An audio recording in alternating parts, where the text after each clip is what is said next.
신약성경 마태복음 1장 1절에 예수님의 족보가 나오지요. 이 예수님의 족보를 보면 처음에 그 많은 구약의 사람들 중에 두 사람 이름이 나옵니다. 아브라함과 다윗의 자손 예수 그리스도의 족보라.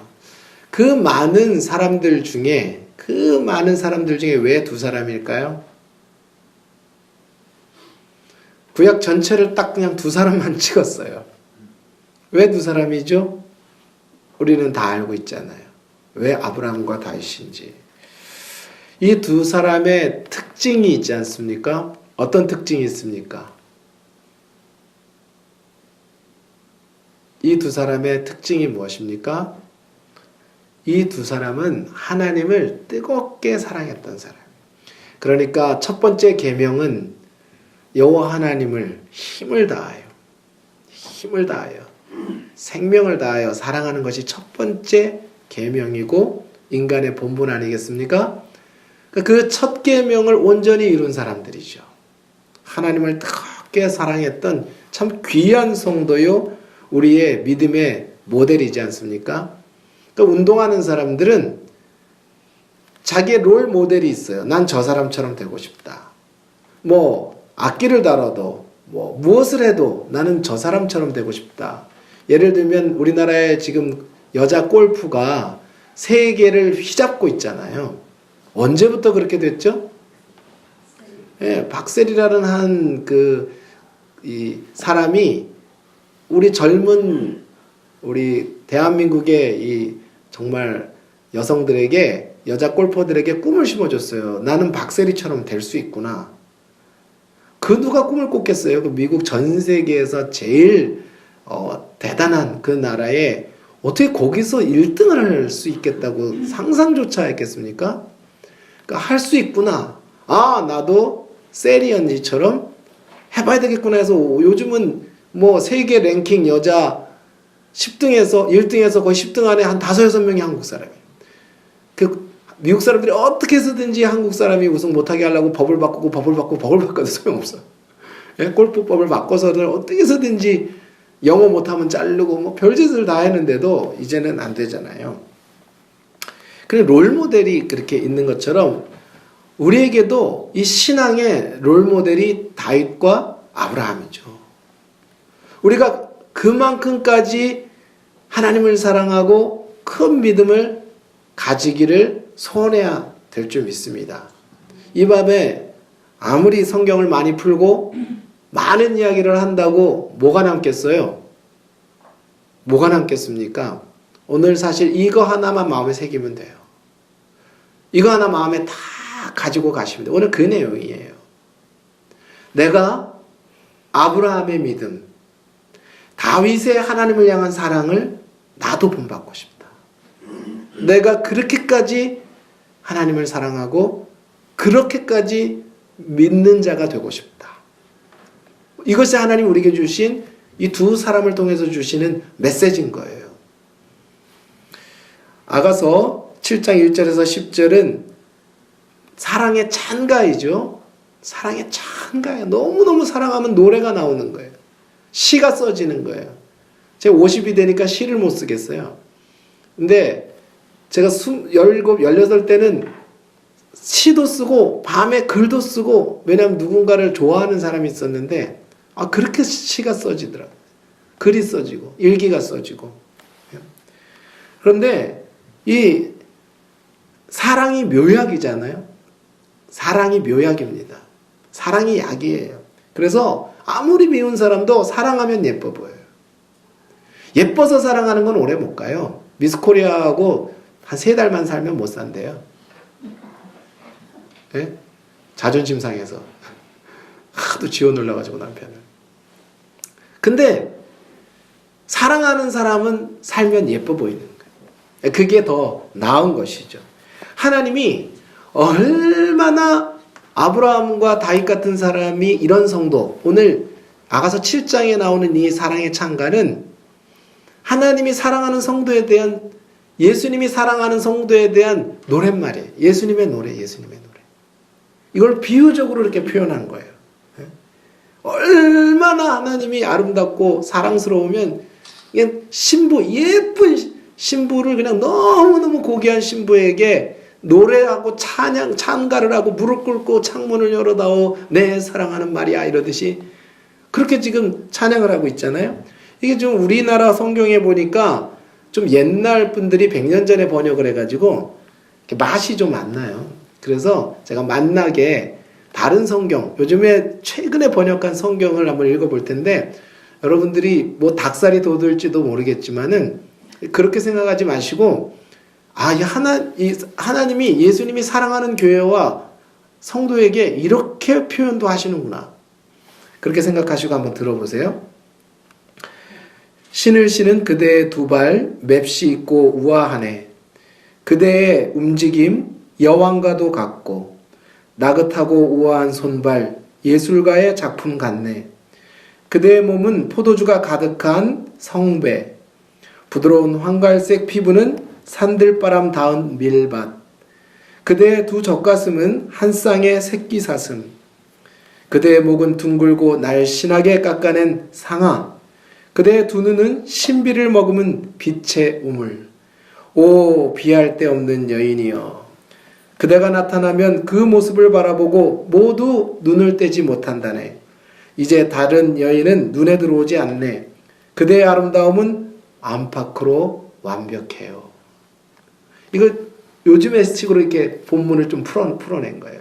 조금 더 이렇게 더 아름다워졌습니까? 하나님께서 거룩하고 순결하고 성숙한 교회와 성도에게 이렇게 노래를 불러주시는 거예요. 첫 구절이 어떻게 시작되냐면 7장 1절을 보면 귀한 자의 딸아 오늘 이렇게 말했는데 귀한 자의 딸은 누가 귀한 자의 딸이죠? 왕의 딸 공주님. 그런데 이 공주님 같이 귀한 자가 된 거예요. 술람미 여인이. 근데 원래 술람미 여인의 출신이 어디죠? 시골이에요. 술람미 여인은 저 시골 출신이에요. 근데 귀한 자의 딸이라고 불러주시는 거예요. 그러니까 하나님은 차별이 없는 분이고 하나님은 누구나 믿음 안에서 믿음의 하나님의 이 귀한 공주와 같은 존재로 성도들을 부르시고 만들어주시는 거예요. 왜냐하면 그 안에 귀한 믿음과 귀한 사랑을 가진 하나님을 향한 사랑 가진 성도에게 이렇게 불러주신 거예요. 그 귀한 자의 하나님의 공주다. 너는 내 딸이다. 이렇게 불러주시고 계시는 거예요. 여러분 우리가 사랑받는 신자, 사랑받는 성도가 돼야 돼요. 여러분 사랑받는 성도, 자 아이들도 보면 사랑을 풍성히 받은 사랑과 사랑 못 받는 아이들이 딱 차이가 나요. 사랑을 먹고 큰 아이들하고 사랑을 받지 못하고 큰 아이들하고 차이가 나고 그 다음에 사랑을 받고 있는 여자하고 사랑을 받지 못하는 여자는 딱 표가 나요. 아시죠? 그거 말해야 합니까? 사랑받고 있는 사람은 뭔가 달라. 그 성도도 하나님의 사랑을 받는 사람은 달라요. 하나님의 사랑을 받는 성도는 뭔가가 달라요. 뭔가가 다른 뭐가가 나와요. 그 은혜라고 하죠. 은혜가 있다. 은혜가 있다. 그러니까 우리가 사랑이 사람을 만드는 거예요. 하나님의 사랑이 우리를 만드는 거예요. 이 사랑받는 사람들의 특징을 보면은 당당함이 있어요. 당당함이. 사랑 많이 받은 사람은. 뭘 숨기고 움츠려 들고 하는 특징이 뭐냐면 이게 사랑 못 받아서 그래요. 쥐어 눌러서 그래요. 그런데 당당함만 있는 게 아니라 겸손함도 있어요.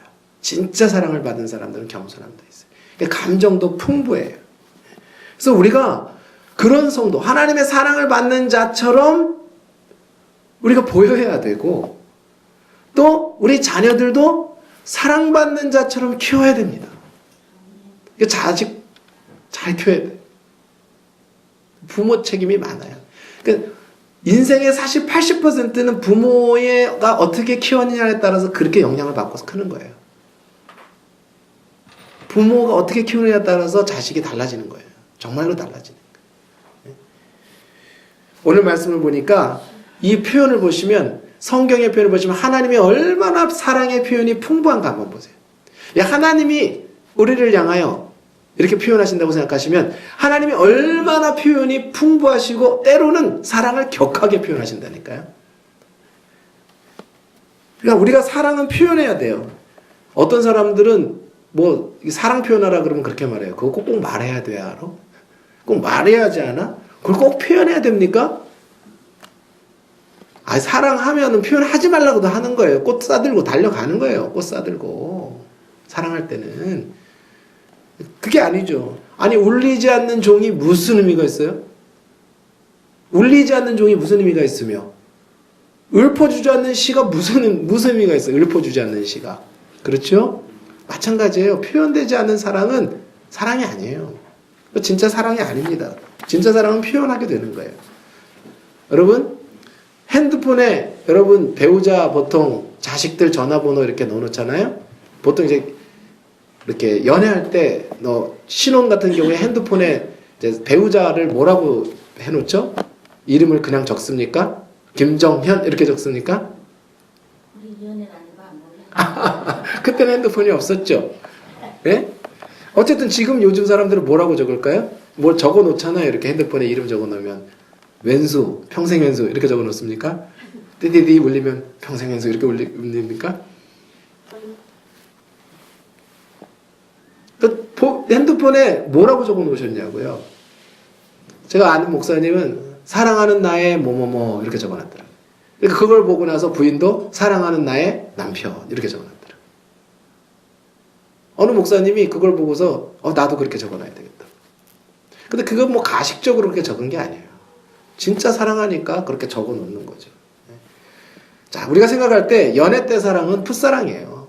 우리가 연애 때 뜨겁게 사랑하고 결혼하면 식지 않습니까? 그러니까 사랑은 사실은 사랑이 열매를 맺게 하려고 그러고 사랑이 성숙하려고 그러면 사랑하고 또 사랑해야 돼요. 계속 사랑해야 돼요. 그 방법밖에 없어요. 더 사랑해 줘야 돼요. 사실은 연애 때는 설익은 사랑이고 결혼 생활 속에서 사랑이 완성되는 거거든요. 결혼 서약할 때 뭐라 그래요? 우리 결혼 서약할 때 기가 막히게 말은 잘해요. 뭐 검은 머리가 팥뿌리가 되기까지 뭐 슬플 때나 아플 때나 잘할 때나 모를 때나 행복할 때나 병들 때나 뭐 건강할 때나 말은 다 그렇게 해놓고 결혼하고 나면은 이제는 그런 사랑, 풋사랑, 설익은 사랑에서 완전한 사랑으로 둘이 나가겠다고 결혼은 사랑을 완성하기 위한 하나의 모판이고 훈련장인데 결혼하고 나서는 싹 바뀌어요. 그게 왜 그렇죠? 그게 사랑이 아니라 욕망이기 때문에 그런 거예요. 사랑이 아니라 충동이기 때문에 그래요. 열정은 식지 않아요. 충동은 그냥 왔다 가는 거예요. 충동은 딱 왔다가 확 식어버리는 게 충동이라는 거예요. 그런데 열정은요, 계속 금메달 따려는 사람들 보세요. 금메달 따기까지 열정이 식지 않아요. 목표를 이루기까지, 세계 최고가 되기까지. 사업해보세요. 돈 버는 사람들도 얼마나 열정을 가지면 그거 식지 않아요. 그 열정이. 돈 버는 열정이 식습니까? 밤새 돈 새도 안 피곤하대요. 밤새 돈 새도 돈이 들어오면. 가만히로 새도 안 피곤하대요. 그게 열정이거든요. 그러니까 진정한 사랑이 않기 때문에 돌아서는 거예요. 진짜 사랑해서 결혼하는 사람들은 좀 달라요, 사실은. 그것이 정말 다른 거죠. 그래서 사랑의 열매 맺는 방법은 사랑하고 또 하는 거예요. 사랑을 멈추면 안 돼요. 신앙생활도 마찬가지예요. 예수님을 처음 만나서 구원받아서 신앙을 고백했으면 하나님과의 사랑이 커져가야 되는 겁니다. 그래서 그리스도와 교회를 이렇게 러브 스토리로 이렇게 표현한 거예요, 아가서가. 완전한 사랑에 이르는 것을. 보통 뭐라 그럽니까? 부부 간의 사랑은 님은 점 하나 찍으면 남이 된다 그러죠? 님에서 점 하나 찍으면 남이 된다. 부부는 돌아놓으면 남이다. 뭐 이런 식으로 얘기한단 말이죠. 이게 바로 사랑이 아니라서 그런 거예요. 이기적인 사랑이에요. 자기중심적인 사랑. 그러니까 사랑했기 때문에 결혼했지만 결혼했기 때문에 사랑해야 되는 거죠. 진짜 사랑은. 그래서 결혼은 가장 친밀한 관계를 말하잖아요. 부부 이외에는 나눌 수 없는 친밀한 관계가 결혼 관계예요. 정말 그 누구와도 남을 수 없는 친밀함이 결혼 관계를 말하는 거예요.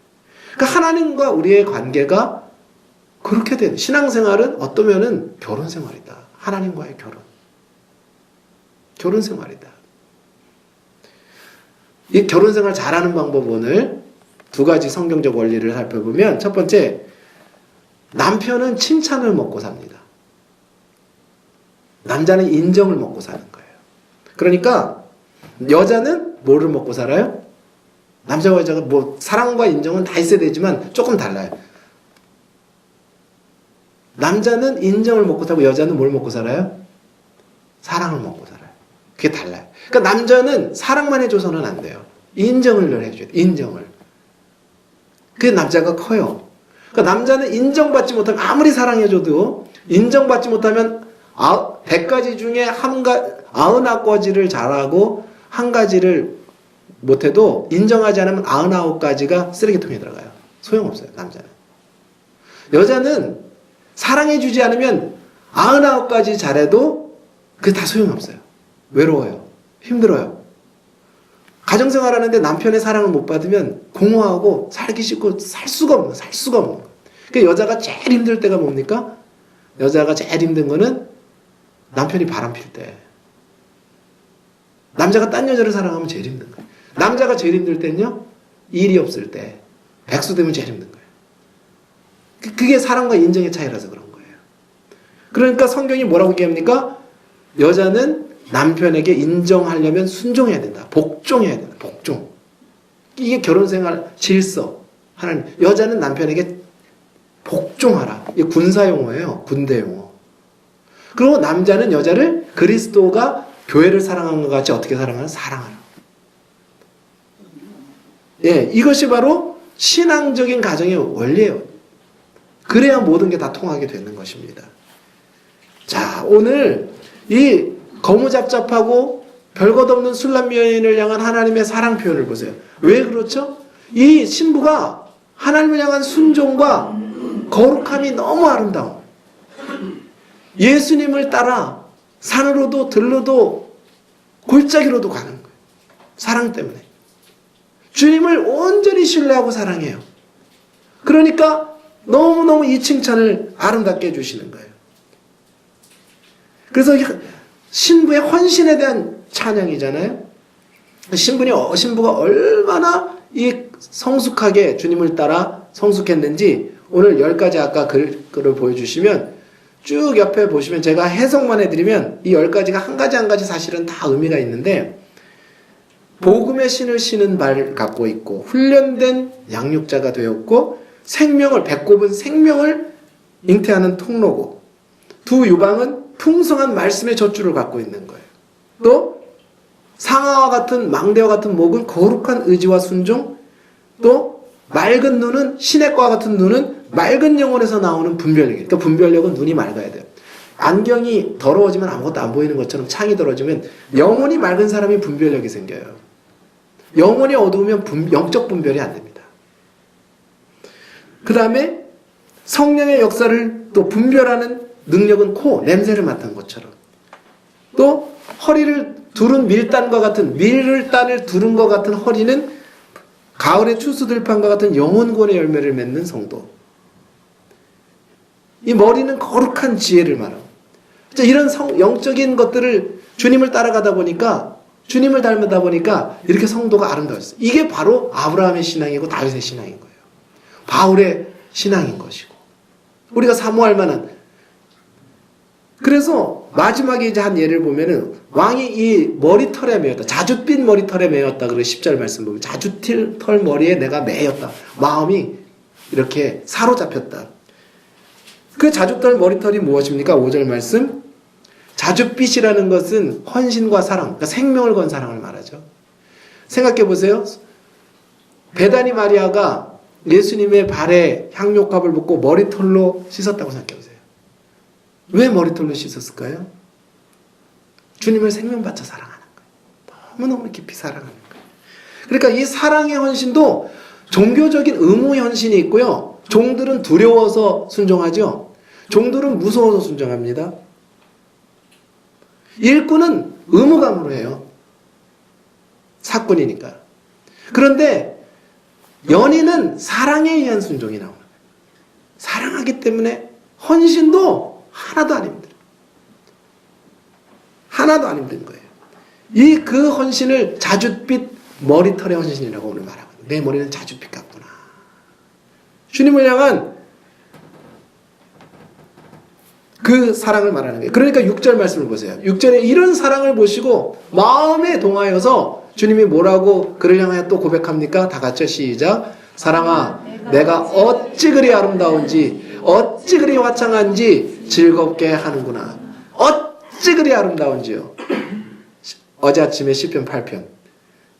여호와 우리 주여, 주의 영광이 어찌 그리 아름다운지요. 그런 사람들의 찬양은 내는 주의 영광을 보네.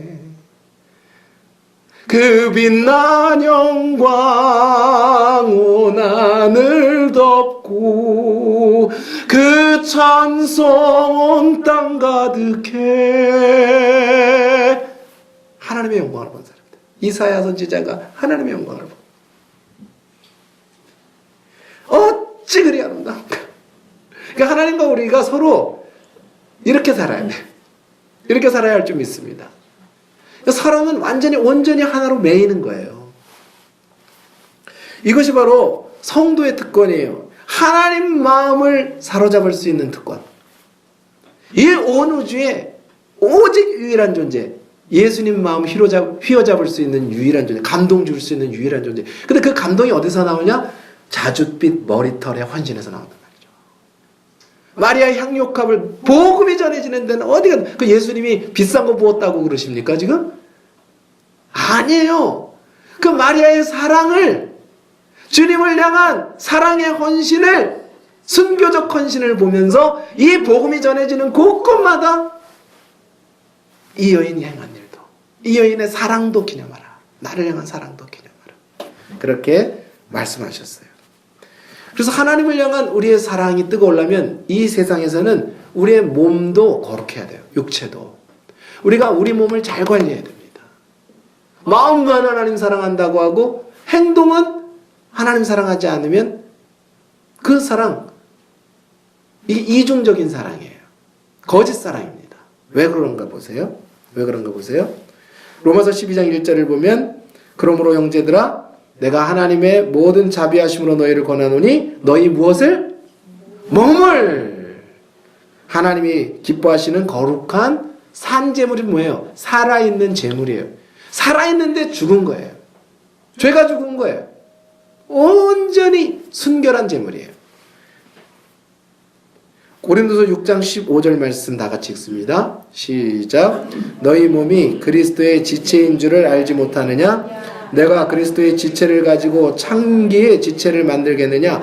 결코 그럴 수 없느니라. 주와 합하는 자는 주와 한 영이라.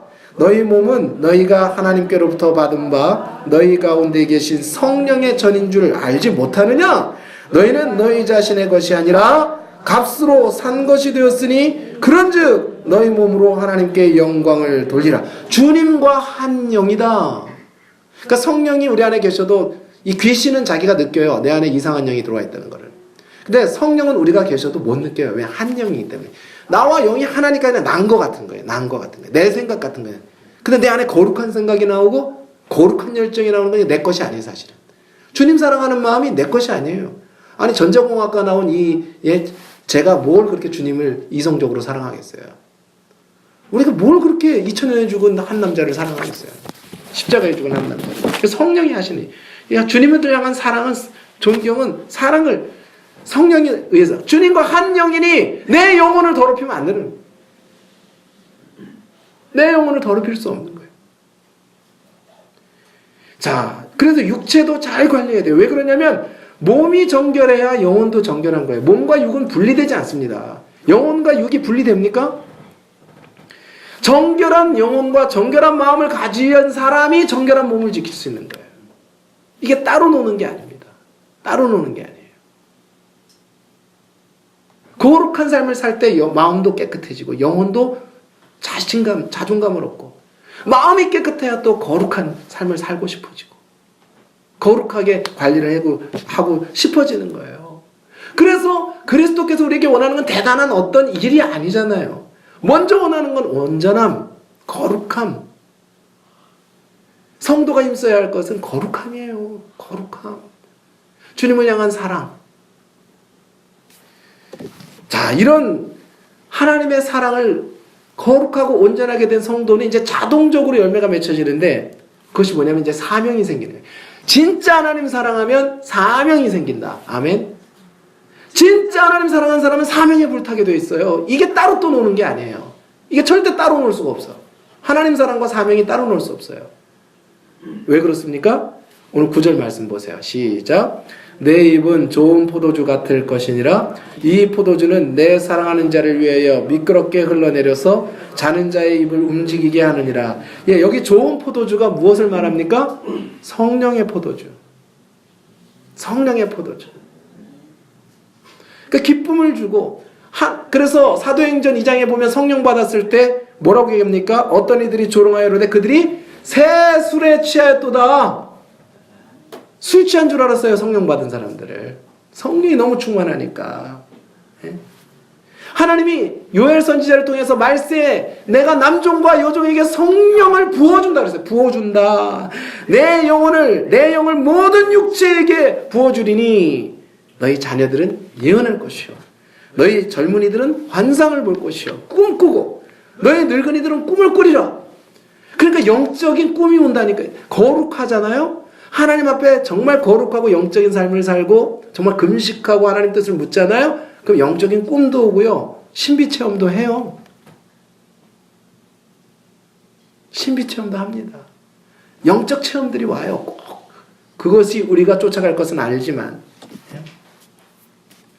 그러니까 이 포도주가 어떻게 된다고 했습니까? 9절에 미끄럽게 흘러내린다. 이 포도주는 내 사랑하는 자를 위하여 미끄럽게 흘러내린다. 그 사랑하는 자가 누굽니까? 예수님. 예수님을 위하여 포도주가 미끄럽게 흘러내려요. 그러면 이 성령의 충만함은 기쁨과 즐거움을 말하고 있지만 또 한 가지 포도주의 특징, 고난과 아픔도 말해요. 그래서 아버지께서 주시는 잔을 내가 마시지 않겠느냐. 예수님이 겟세마네 동산에서 맞으신 포도는 쓴 잔이에요. 쓴 포도주. 때로는 하나님 영광을 위해서 쓴 잔도 미끄럽게 받는 거예요. 미끄럽게. 그러니까 내 좋은 것만 순종하는 것이 아니라 진짜 하나님을 사랑하게 되면 거룩한 성도가 되면 아브라함 이삭 바치라 할 때 미끄럽게 흘러내리는 거예요. 그 다음 아침에 뒤도 안 돌아보고 딱 일어나서 짐 싸는 거예요. 이 미끄럽게 흘러내린다. 중요해요. 하나님을 향한 순종이 자연적으로 됩니다. 주님께 순종하는 것이 억지로 되는 게 아니라 어려운 순종도 고난의 잔도 주저하지 않고 마실 수 있는 그런 믿음이 되는 거예요. 그런 믿음이. 그래서 오늘 기억하셔야 될 것이 뭐냐면 우리가 하나님을 향한 뜨거운 사랑의 표현은 순종과 분리될 수 없다. 그래서 주님의 뜻에 순종합니다. 우리 다 같이 한번 해볼까요? 포도주가 미끄럽게 흘러내려갑니다. 네, 우리 삶 속에 성령의 포도주가 미끄럽게 흘러내려간다는 게 무슨 뜻이라고요? 어려운 고난도 하나님 영광을 위해서 고난의 잔도 기쁘게 순종하는 순종이 된다 이 말이에요. 순종이 된다. 순종이 복종이 된다. 자, 이런 성도, 이런 아름다운 하나님이 사랑하시는 성도의 순종과 헌신은 어떤 결과를 맺습니까? 9절 말씀에 미끄럽게 흘러내려서 어떻게 됩니까? 자는 자의 입을 움직이게 하느니라. 이게 무슨 말이죠? 영적으로 자는 사람들을 깨운단 말이에요.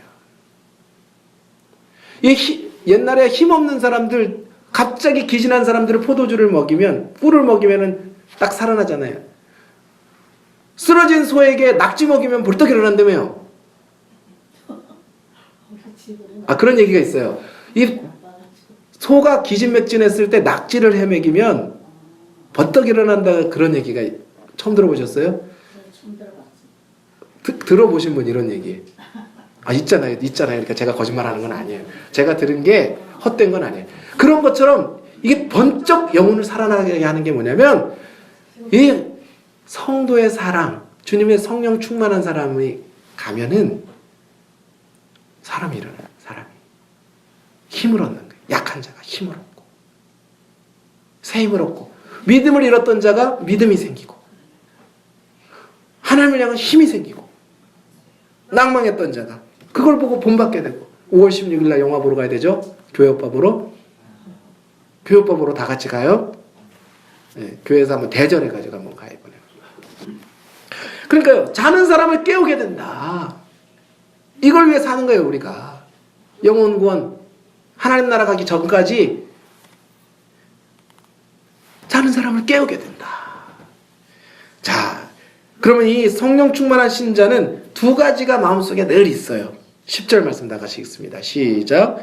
나는 내 사랑하는 자에게 속하였도다. 그가 나를 사모하는구나. 자, 두 가지예요. 첫 번째 뒤에 거부터 그가 나를 사모하는구나. 예수님이 나를 사랑하신다는 마음이 충만해. 성령 충만한 성도는 주님이 나를 사랑한다는 확신 속에 살아.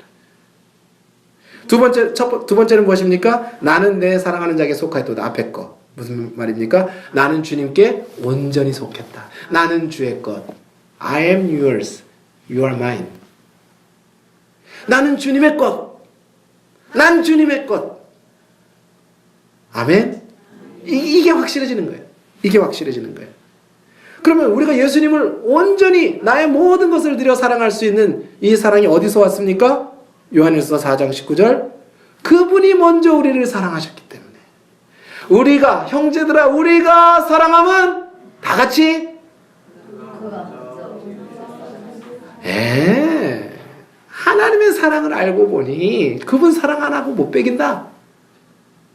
그분이 우리를 사랑하시기 때문에 이 사랑이 나오는 거예요. 그가 먼저 우리를 사랑하셨습니다. 이런 사람은 어떤 환난 속에서 죽어가는 병 속에서도요, 이 고백이 나와요. 제가 봤어요. 마지막 죽어가고 병원에서 뭐 수개월 동안 죽음의 고비를 넘기는데 마지막에 예배 드리자 그러니까 예배하면서 그분이 이 말씀을 외우시더라고요. 크리스마스 날 예배를 딱 드리는데 무슨 말씀을 할까? 우리가 사랑하면 그가 먼저 우리를 사랑하셨습니다. 병원에서 수없이 죽음의 고비를 몇 개월 동안 넘기신 분이 그런 고백을 하시더라고요. 우리가 사람의 평판과 인정에 민감한 이유는요, 사랑받지 못해서 그래요. 하나님의 사랑 충분히 받은 사람은 남의 평판 인정에 그렇게 목매지 않아요. 이 아이들이 눈치 보는 아이들 있죠? 눈치 보는 아이들 있어요. 뭘 숨기고 자꾸 뭘 숨기고. 우리가 신앙생활 하다 보면요, 자꾸 뭘 숨기는 사람이 있어요. 숨기는 사람. 자유롭게 말도 못하고 뭔가 자꾸 숨겨. 할 말 안 하고 안 할 말 하고 거꾸로 살아요. 그게 왜 그러냐면 사랑받지 못하고 커서 그래요. 사랑받은 사람은요, 그냥 말하는 게 자유로워. 별로 그렇게 숨기지, 눈치 그렇게 많이 안 봐요. 눈치 많이 보는 사람들의 특징은 사랑받지 못해서요. 사랑받지 못해서. 그러니까 사랑받지 못하는 사람은 또 자존감이 낮아요. 자존감이. 자기를 크게 사랑하지 못해요. 우리가 우리의 자녀들을 당당하고 겸손하게 키우려면 우리가 건강해야 돼요. 우리가 먼저 주님의 사랑을 충분히 받아야 이 사랑이 가능해요. 성도들이 하나님 앞에 거룩한 온전한 성도가 되려면요, 하나님의 사랑을 많이 깨달아야 돼요. 체험해야 돼요. 체험해야 돼요. 간증이 많아야 돼요. 간증이. 그러니까 하나님 앞에 순종하는 만큼 간증이 또 생기는 거예요. 순종하는 만큼. 그러니까 늘 주님과 동행하면 선순환, 좋은 일들이 일어나요. 간증도 많아지고 하나님 함께 하시는 체험도 하게 되고, 그런데 하나님 앞에 살지 못하면 어떤 일이죠? 악순환. 계속 안 되는 쪽으로 가요. 뭐든지 안 되는 쪽으로. 자, 우리가 하나님이 나를 사랑하신다는 이 사랑이 충만해요. 이 고백이 충만하기를 바랍니다. 자, 두 번째는 난 당신의 것입니다. 그렇게 고백하게 돼요. 자, 왜 부부로 이렇게 연인의 사랑으로 비유할까요? 부모 자식 간의 사랑으로 하나님과 우리의 사랑을 비유하지 않고요. 그게 서로 생명까지 주는 거예요. 부모는 자식을 위해 생명까지 줄 용의가 있는데 자식은 부모를 위해 생명을 못 내놔요. 그래서 부모와 자식 사랑보다는, 근데 연인은 서로 사랑하는 사람끼리 목숨까지 줄 수 있습니까? 없습니까? 서로 진짜 죽도록 사랑하면. 사랑을 안 해봐서 연애를 안 해봐서 모르시겠어요? 자, 그럼 우리 권사님, 주님을 위해 생명을 버릴 수도 있으실 내놓을 수도 있으실 것 같으세요? 없으실 것 같으세요? 주님을 위해서는 해야지. 그게 사랑인 거예요. 그게 사랑인 거예요. 그래서 아까 말씀드렸죠. 충동과 열정이 다른 거예요. 사랑은 연민과 달라요. 불쌍히 여기는 건 좀 달라요. 자, 사랑하는 사람을 위해서는 고난도 겪는 거예요. 고난도. 고통도 겪을 수 있는 거예요. 진짜 사랑은. 진짜 사랑. 그래서 우리가 열정을 가지기를 바랍니다. 주님을 향한 열정을 가져야 돼요. 열정을. 자, 또 사랑은 특징이 있어. 나는 주의 것 이렇게 했잖아요. 오늘 나는 주님의 것. 사랑의 진짜 사랑의 특징이 무엇입니까? 진짜 사랑은 자기를 위해 살지 않습니다. 이기적이지 않아요. 고린도서 13장에 뭐라 그랬습니까? 사랑은 자기의 유익을 구치 않아요. 진짜 사랑이 이런 거예요. 예. 그러니까 진짜 사랑하면 사랑하는 자를 위해 사는 거예요. 그러니까 나의 목적이 사랑하는 자의 목적이 내 목적이 되고, 그 다음에 사랑하는 자의 기쁨이 내 기쁨이 되고, 그 다음에 사랑하는 자의 소원이 내 소원이 되는 거예요. 진짜 사랑하면. 이게 사랑의 특징인 것이에요. 하나님이 우리에게 원하시는 거예요. 그럼 결국은 어떻게 됩니까? 주님의 목적이 내 목적 되고, 주님의 기쁨이 내 기쁨 되고, 주님의 소원이 내 소원 되는 거예요. 이게 하나님과 우리의 사랑이 하나, 온전히 하나가 되는 거예요. 아멘? 그래서 나중에 뭐 하나님을 위해 살아, 하나님의 영광을 위해 살라는 말이 결국은 왜 나온다? 하나님이 우리를 사랑하시고 우리가 주님을 사랑하기 때문에. 자, 이 사랑 안에서 하나님과 온전히 하나 되는 것, 영원히 하나 되는 것이 하나님이 우리를 지으신 목적이고 우리를 부르신 목적이고 우리에게 피 흘려 죽기까지 사랑하신 그 목적인 줄 믿습니다. 감사한 거는 예수님이 대단한 사람만 사랑하지 않는다는 거. 멋진 사람 사랑하지 않고 술람 여인처럼 시골 처녀를 사랑하신다는 거 너무 감사해요. 얼굴이 하얀 순백의 여자가 아니라 거무잡잡한 여자를 사랑했던 게 너무 감사해요. 왜냐하면 주님은 나도 그렇게 사랑하시니까. 아멘. 하나님의 사랑에 약한 자의 사랑에 사로잡히시는 줄 믿습니다. 그의 헌신을 기뻐하시는 거예요. 그러니까 오늘 남녀 간의 사랑을 노래한 이 사람과 사랑의 사이의 사랑도 이렇게 뜨겁다면 우리가 하나님을 향한 사랑은 얼마나 더 뜨거울 수 있을까? 비유로 말한 이 글도 이렇게 서로를 향한 뜨거운 열정과 사랑을 표현한다면 하나님과 우리의 사랑은 더 뜨거울 수 있을 줄 믿습니다. 하나님이 어떠신 분이에요? 그분에게 우리에게 주신 사랑이 어떤 것입니까? 우리가 다 같이 이제 마지막으로 하고 맞춰볼게요. 오늘 결론. 사랑을 표현하자. 해보세요. 사랑은 표현하는 것이다. 사랑을 전하자. 자는 자들을 깨우자. 예, 그런 인생을 주님 안에 하나님 뜨겁게 사랑하고 그리고 사명으로 왔다가 사명으로 살다가 사명으로 가는 주님의 기쁨이 우리의 기쁨 되고 주님의 목적이 우리의 목적 되는 귀한 성도들이 되시기를 예수님의 이름으로 축복합니다.